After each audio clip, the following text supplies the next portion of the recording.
Lectura del libro de los Hechos de los Apóstoles.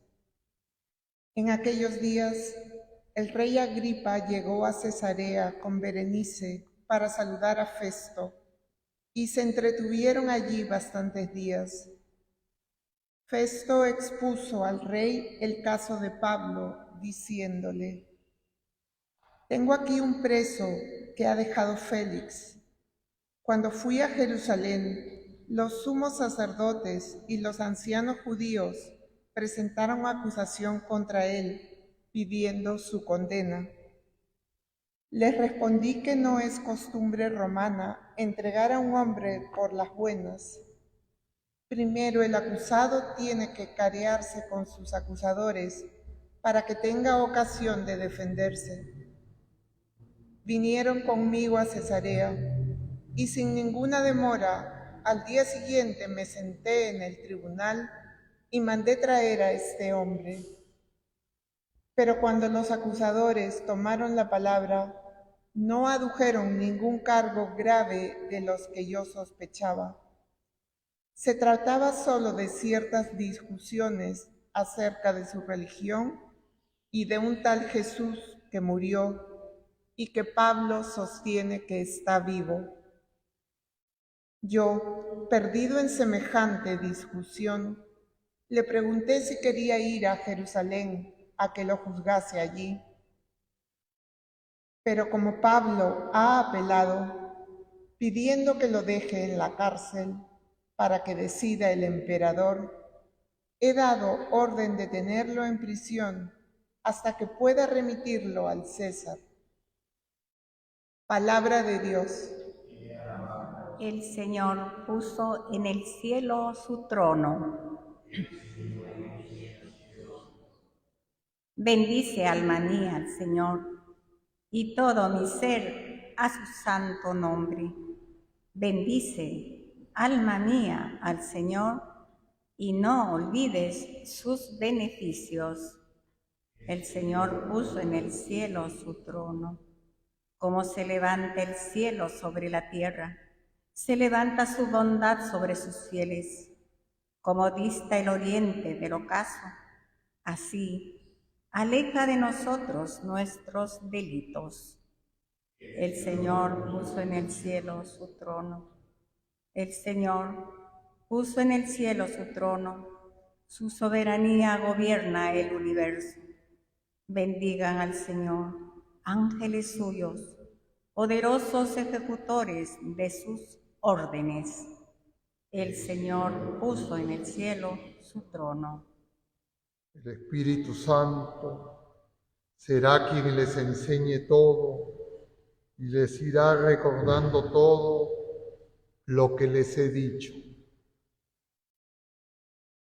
El Señor esté con ustedes. Lectura del Santo Evangelio según San Juan.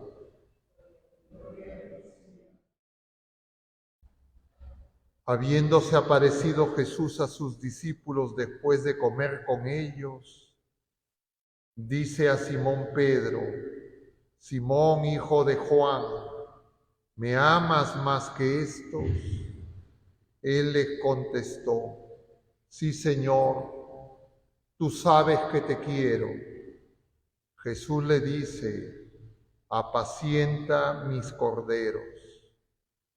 Por segunda vez le pregunta: Simón, hijo de Juan, ¿me amas?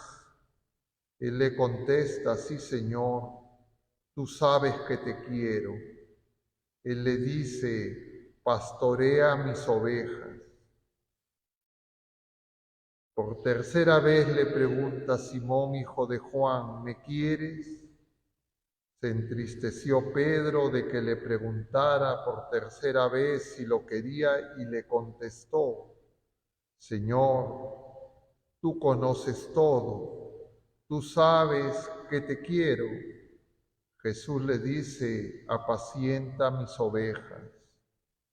Te lo aseguro, cuando eras joven tú mismo te ceñías e ibas a donde querías, pero cuando seas viejo, Extenderás las manos, otro te ceñirá y te llevará a donde no quieras. Esto lo dijo aludiendo a la muerte con que iba a glorificar a Dios. Dicho esto, añadió: sígueme. Palabra del Señor. Tomen asiento un momento, queridos hermanos. Estamos en este último viernes, séptima semana de Pascua, último viernes de Pascua. Acabamos de terminar el día de ayer de ver el último fragmento del capítulo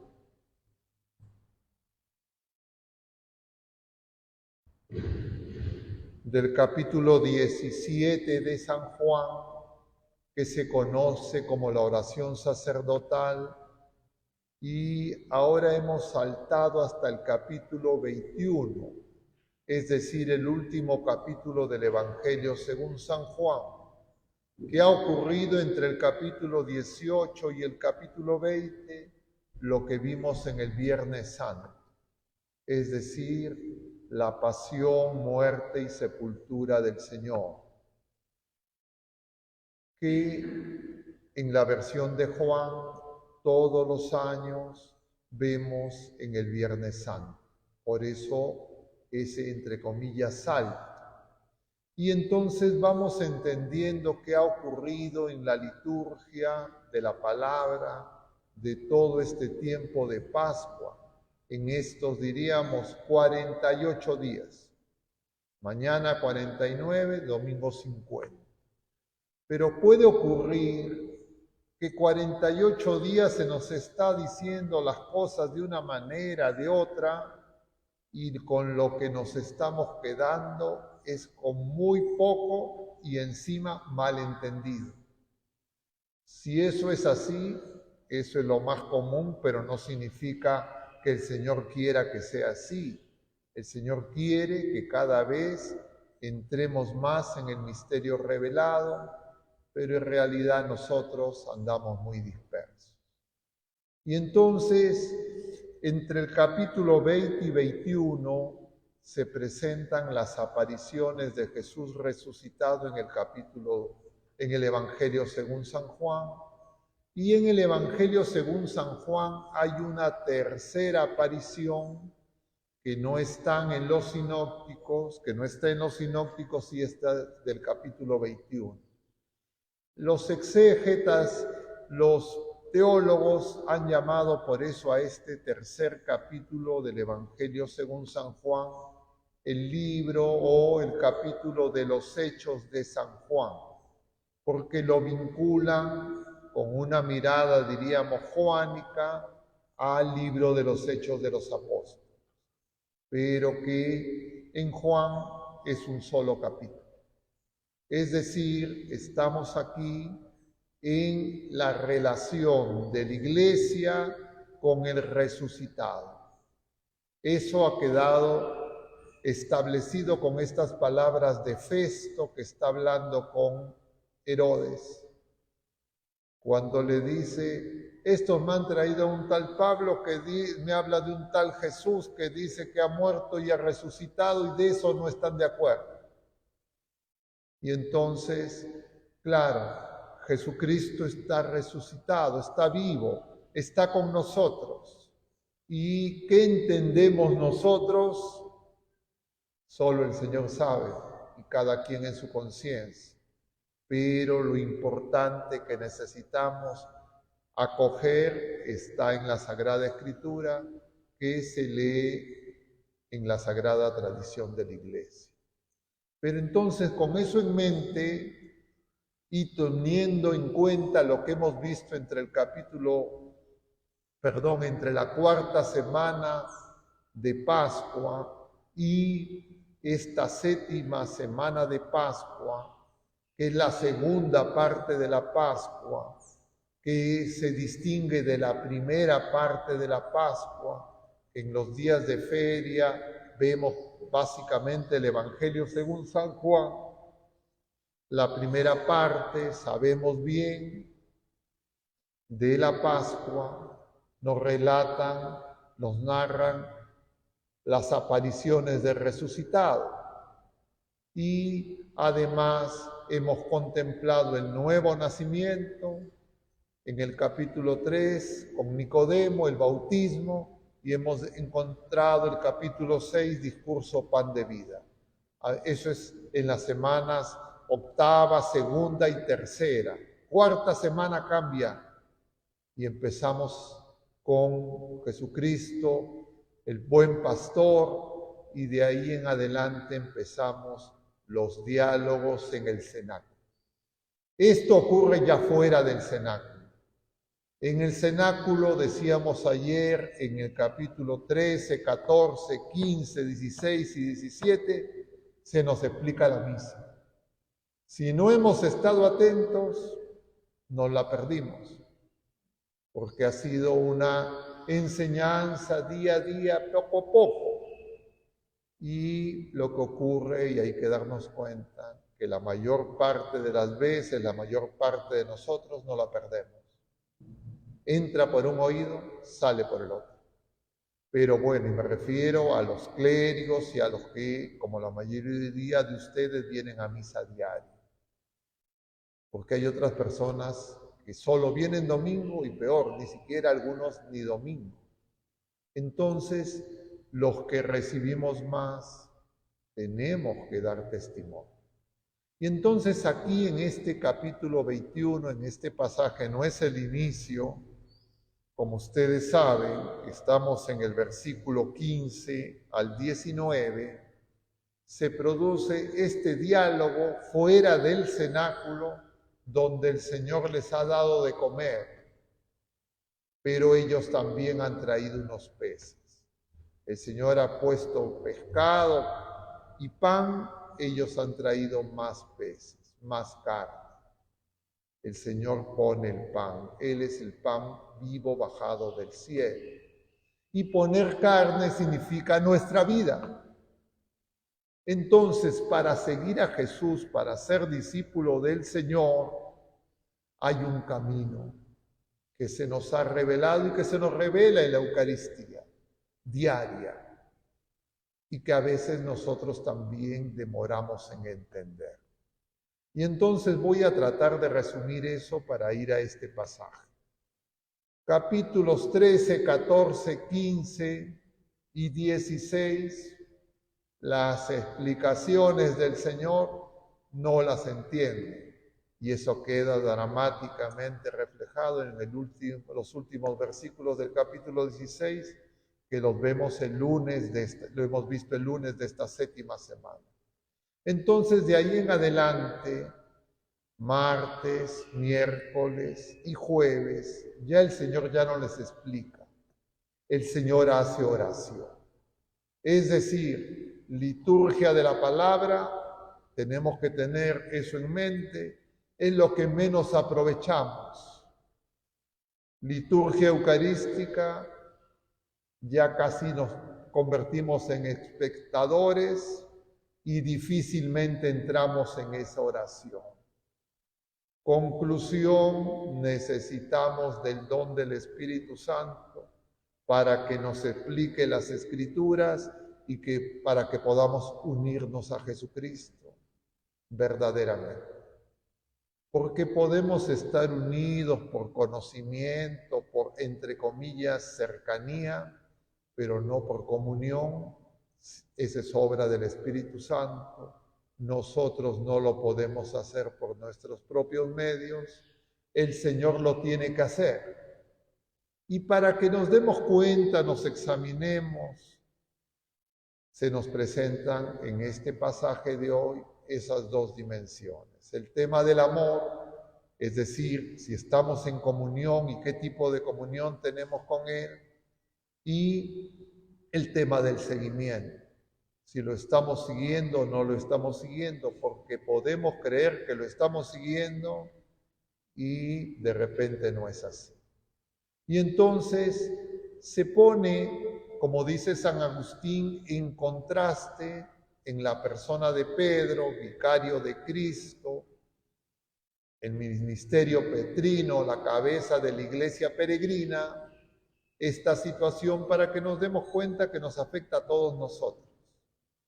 No es que queremos hacer picadillo con Pedro, sino que de alguna manera Pedro nos precede en la caridad, dice la Iglesia, del ministerio petrino. ¿Qué quiere decir eso? En el amor, ¿qué quiere decir eso? Cada uno de los papas, cada uno de los obispos, cada uno de los clérigos, cada uno de los que han recibido el ministerio del sacramento del matrimonio, es decir, los ministros de Jesucristo, tenemos que darnos cuenta y examinarnos en el amor, como dice San Juan de la Cruz, porque así seremos examinados al final de nuestros días. Y entonces esta orilla donde está el Señor, dicen los exégetas, donde esperaba después de que no han pescado nada, es la orilla donde nos espera Jesús cuando acabe nuestra vida presente. Y iremos donde está Jesús, si es que lo hemos intentado seguir en esta vida presente, sin nada. No habremos pescado nada, la noche estará cerrada, iremos con las manos vacías. Y eso es así, porque nosotros somos siervos inútiles y las cosas que hacemos son las que tenemos que hacer. Y entonces este diálogo con Pedro se mueve en la dinámica del amor. En español, en la traducción, no se nota la densidad de la enseñanza, porque la palabra amor, a diferencia del original griego, los griegos tienen 3 palabras distintas para hablar de amor. Nosotros en español hablamos de amor y querer no hace el matiz. Entonces, el Papa Benedicto XVI, en su encíclica Dios es amor, en su primer capítulo nos explica esto. Y en el primer numeral nos dice, para marcar esto que estamos diciendo, que seguir a Jesucristo, encontrarse con Jesucristo, no es seguir una doctrina, dice el Papa.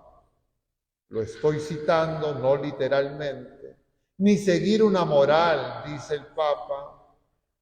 Lo estoy citando, no literalmente. Sino ser cristiano es el encuentro personal con Jesucristo. La persona del Verbo eterno y la persona humana que somos cada uno de nosotros. Y el encuentro entre las personas puede ser de distinto tipo. Todos los días nosotros nos encontramos con muchas personas humanas, ¿o no?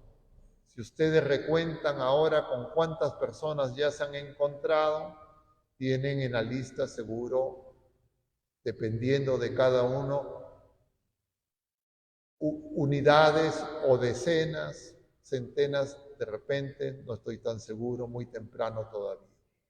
Pero ya nos hemos encontrado con muchas personas. Muchas de esas personas con las que se han encontrado son de sus familias, en las que ustedes viven cotidianamente, tal vez en la comunidad parroquial, tal vez alguien ya ha tenido alguna actividad laboral o de otro tipo. Y gente en la calle. Entonces uno tiene que examinarse todos los días cómo me encuentro con esas personas. ¿Qué es el encuentro entre comillas mera doctrina? Saber para qué me sirve esta persona, en qué me puede ser útil, en qué le puedo ser útil a los demás. Para eso sirve el conocimiento. ¿Qué saco de aquí? Y la mayoría de los encuentros entre las criaturas humanas son de ese tipo. Hay otro tipo de encuentros, que son los encuentros, diríamos, estos primeros serían los encuentros de mero querer, los otros encuentros son los encuentros de amistad.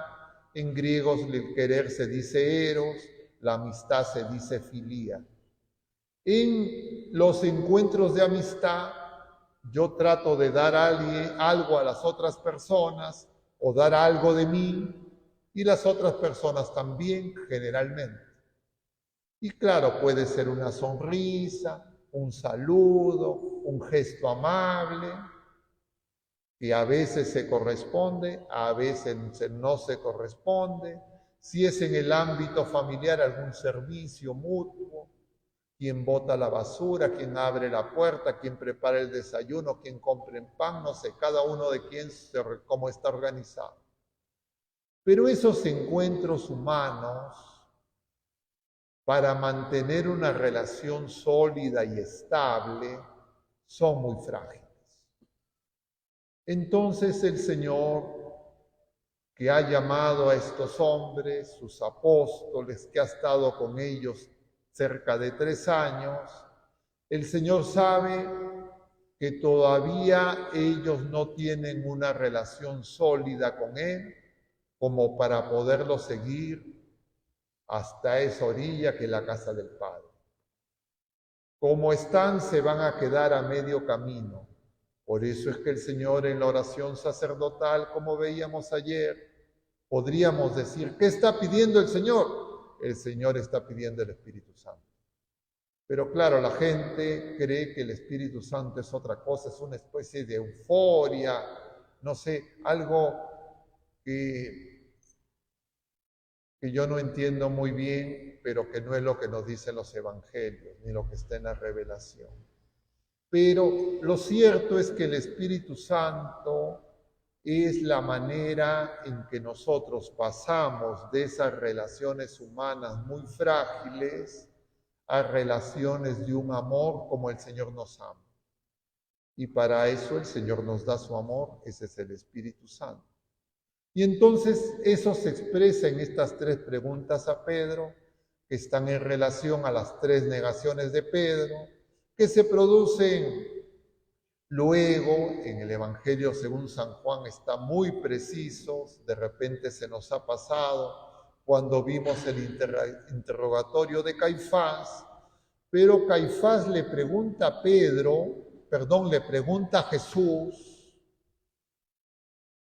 acerca de quién es Jesús, con la misma respuesta que hizo Pedro en Cesarea de Filipo. Dinos quién eres.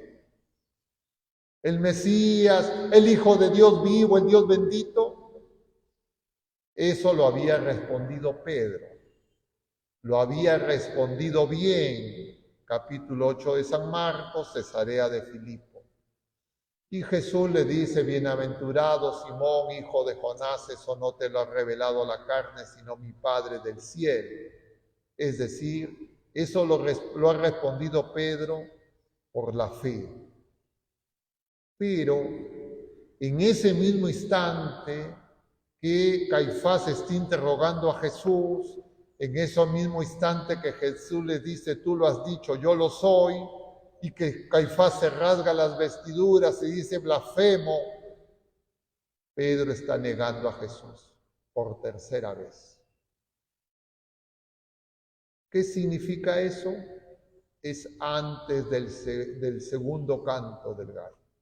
El segundo canto y responde después del segundo. No, responde y luego niega y después el segundo canto.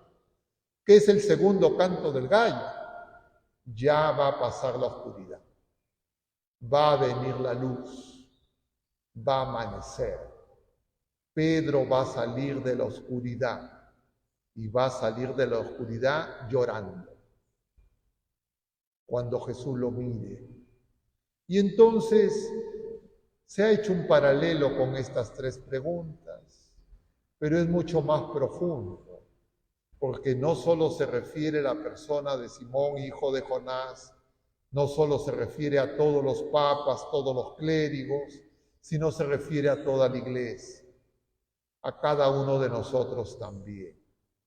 Nosotros tenemos que preguntarnos en estos 2 días antes de celebrar Pentecostés y terminar la Pascua, ¿cómo es nuestra relación con el Señor?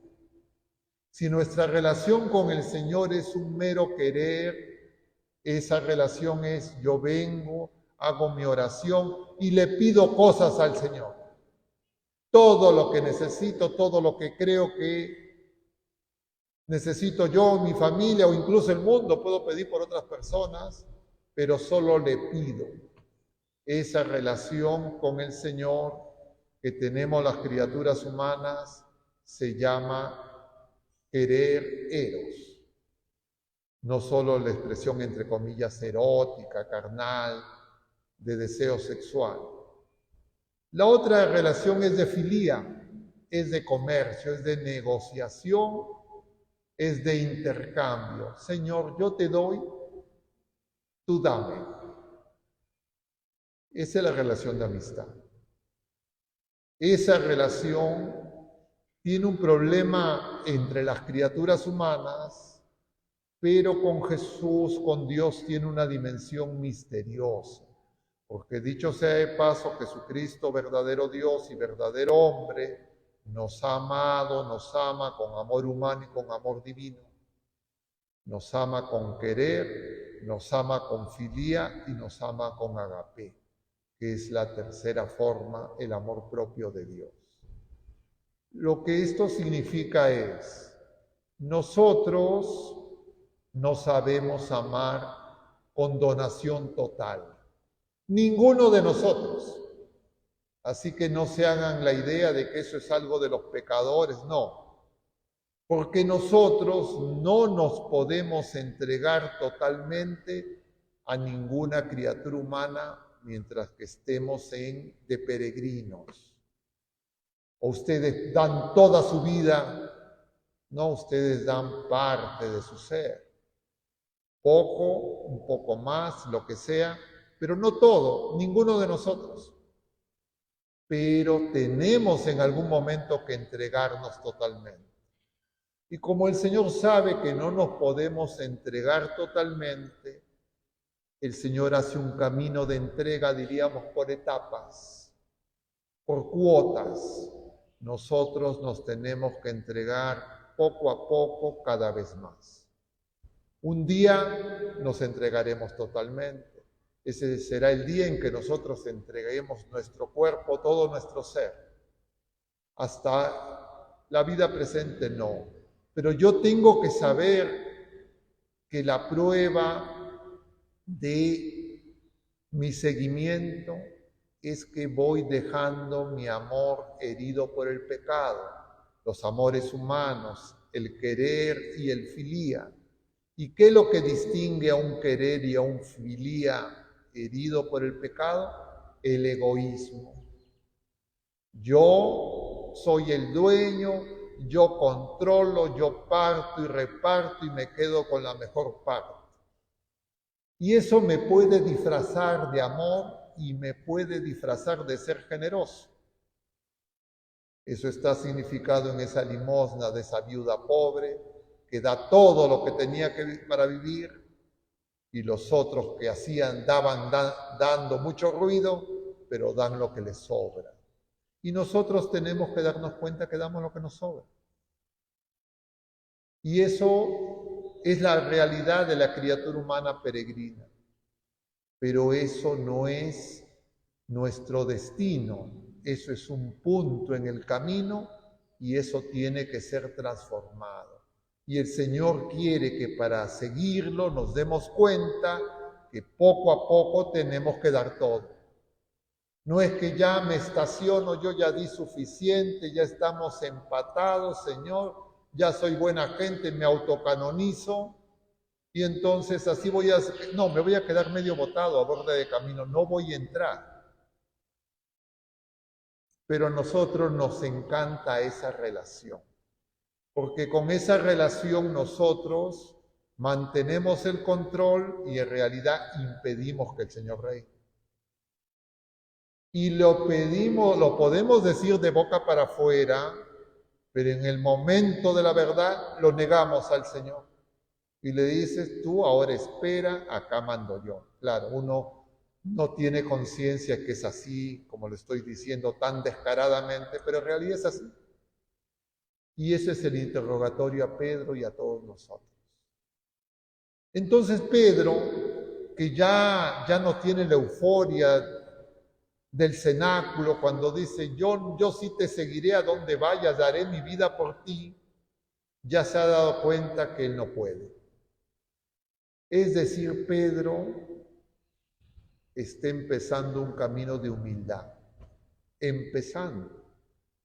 Eso también nos tiene que ocurrir a nosotros, porque nuestras autosuficiencias espirituales son peor que las autosuficiencias temporales. Si una persona autosuficiente temporalmente se hace, diríamos, arrogante, etcétera, atropella, una autosuficiencia espiritual es satánica y nos puede ocurrir. Y el Señor quiere que nos demos cuenta. Y por eso, para poderlo seguir, necesitamos la humildad. Se expresa en esas últimas palabras del Señor, luego del sígueme. Cuando tú eras joven, tú ibas a donde querías. Eso no se refiere a lugares, no. Eso se refiere, tu querer movía tu vida. Cuando seas viejo, ya estamos ya por ahí varios de nosotros, claro, uno ya no tiene tantos quereres, no sé cómo serán ustedes, pero eso es lo que tendría que pasar. Y entonces cuando seas viejo, otros te llevarán. Al punto que al final acote el evangelista se refiere a su muerte. Efectivamente, nos llevarán al final a un asilo, a una unidad de cuidados intensivos, te dejarán abandonado en tu casa, no sabemos. Pero ya no, nosotros ya no elegiremos. Y si aquí uno dice, no, yo sí voy a elegir hasta el último momento, sí, hasta que te pongan, te ceden y ya ahí ya pierdes control. Nosotros no tenemos control, pero lo descubrimos muy tardíamente. Y cuando perdemos control y estamos mundanizados, eso es casi un sacrificio. Si es que nuestro deseo de control tiene algo de amor, sí va a ser ofrenda. Porque uno puede dejar de tener control por amor al Señor. Pero no va a ser un amor agapé. Va a ser, Señor, te doy esta ofrenda. Es como la limosna. Esto poquito de mi voluntad te lo voy a dar. Esta persona me cae antipática, esta persona no merece, chinchoso, pero por ti, Señor, lo voy a hacer. Y entonces ese es un poquito, ese es el inicio. Alguno puede creer que eso ya es, ya soy santo. Sería terrible. Yo le decía a las hermanitas de Teresa de Calcuta el otro día algo así, porque efectivamente esas hermanitas se esfuerzan mucho, pero todavía no están dando todo. Nosotros solo vamos a dar todo al final. Y el final no es algo que depende de la edad. Es decir, el final es cuando el hombre viejo reconoce que es viejo y que hay un hombre nuevo, que es la vida nueva que hemos recibido en Cristo, que es la que tiene que crecer. Nosotros nos damos muy tarde cuenta de esa verdad. Entonces, esta enseñanza tiene para hablar mucho. Yo ya hablé más de la cuenta y en realidad no puedo agotar y ustedes tienen que, como el Señor nos enseña, tenemos que hacer la oración, porque en tratar de entenderlo no es suficiente, por más que creamos que estamos entendiendo.